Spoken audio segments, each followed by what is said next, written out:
Pada saat kami akan menuju ke lokasi penyerahan tersebut, ternyata kami dihadang oleh sejumlah orang.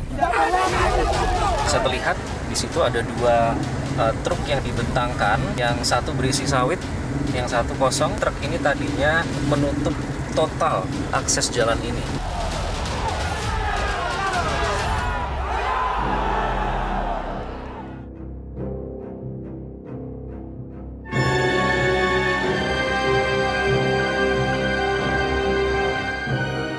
Sesuai namanya, Taman Nasional semestinya adalah kawasan pelestarian alam yang memiliki ekosistem asli dan dikelola dengan sistem zonasi untuk pengetahuan, penelitian, pendidikan, hingga pariwisata dan penunjang budaya.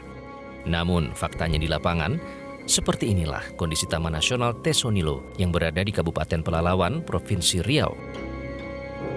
Sejauh mata memandang, yang terlihat hanyalah hamparan tanaman kelapa sawit. Kawasan konservasi ini mungkin lebih pas kalau disebut sebagai Taman Sawit Nasional Tesonilo.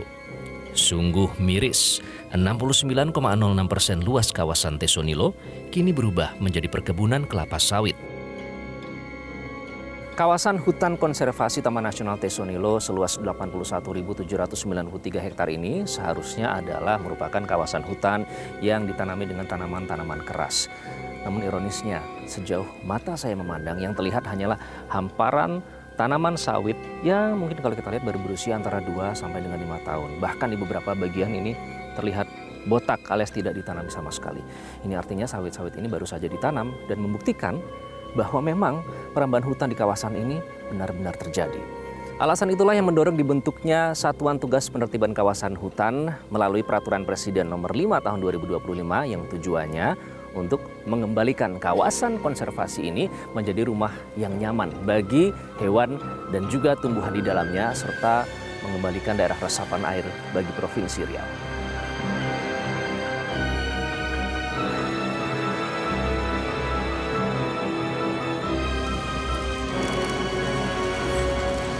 Sejak Juni lalu, pemerintah melalui Satuan Tugas Penertiban Kawasan Hutan atau Satgas PKH mulai menertibkan kawasan Tesonilo. Perkebunan sawit ilegal yang ada di kawasan Taman Nasional ini dimusnahkan, dan hingga kini prosesnya masih terus berlangsung.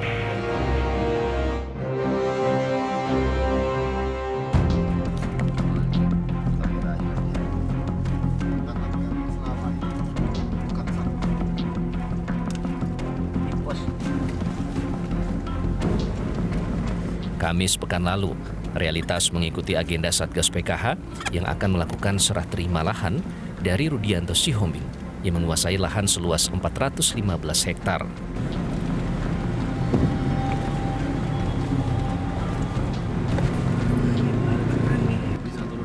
Bisa. Turunkan, pinggirkan sebelah sana ketujuh.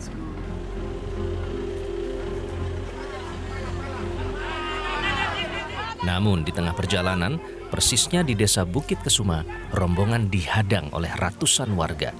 Warga memblokade jalan akses sehingga perjalanan terhenti.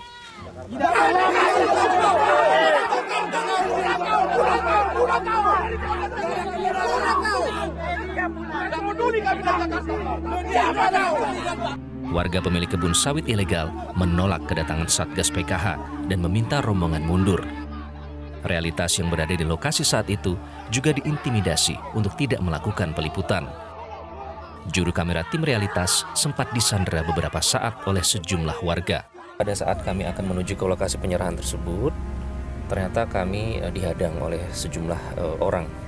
Sejumlah orang yang tidak ingin itu diliput oleh wartawan.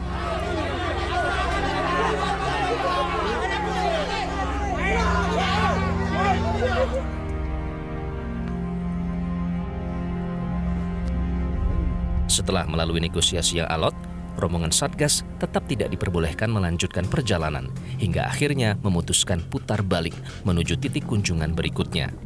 Namun ternyata di tengah jalan menuju pintu keluar Desa Kesuma, rombongan kembali dihadang ratusan warga dengan menutup akses keluar desa. Ratusan warga ini mendesak Komandan Satgas PKH Garuda untuk turun dan berkomunikasi dengan mereka. yang waktu 22 Agustus itu saya pindahkan waktunya. Saya pindahkan waktunya nggak ada 22 Agustus, jadi tidak buru-buru. TTN tetap kita berikan TTN. Kita berjalan sambil mendatangi sambil mencari solusi. Setelah pertemuan berlangsung sekitar 1 jam, warga mengizinkan rombongan Satgas melanjutkan perjalanan. Truk yang semula memblokade akses jalan keluar desa Kesuma akhirnya dipindahkan. Itu ada truk hijau depan. Jadi ini adalah titik blokade yang dilakukan oleh sekelompok warga yang menghalangi rombongan kami untuk keluar. Bisa terlihat di situ ada 2 truk yang dibentangkan, yang satu berisi sawit, yang satu kosong, tapi truk ini tadinya menutup total akses jalan ini. Beserta tadi kami juga melihat puluhan atau mungkin bahkan bisa dihitung ratusan motor yang diparkirkan supaya rombongan kendaraan tidak bisa melintas melalui ini. Yang jelas tadi titik tempat kami dihentikan jaraknya tidak sampai 300 meter sebenarnya dari jalan utama yang akan segera kita lihat di depan tersebut. Status Taman Nasional Tesonilo pertama kali ditetapkan tahun 1986. Semula luasnya hanya 38.576 hektar. Namun pada tahun 2009, kawasannya diperluas menjadi 83.068 hektar. Namun celaka 12, sejak awal tahun 2000-an hingga kini, lahan Taman Nasional terus dijarah seolah kawasan tak bertuan. Perambahan terus berlangsung hingga hutan alam tergerus. Taman Nasional Tesonilo beralih rupa menjadi hamparan perkebunan kelapa sawit ilegal yang luasnya mencapai 56.491 hektar, mencakup 69,06% luas Taman Nasional. Rudianto Sihombing yang memiliki ratusan hektar lahan kelapa sawit di Tesonilo mengaku membeli lahan tahun 2007 silam. Berbekal surat hibah dari seorang batin, Rudianto menguasai lahan 50 hektar.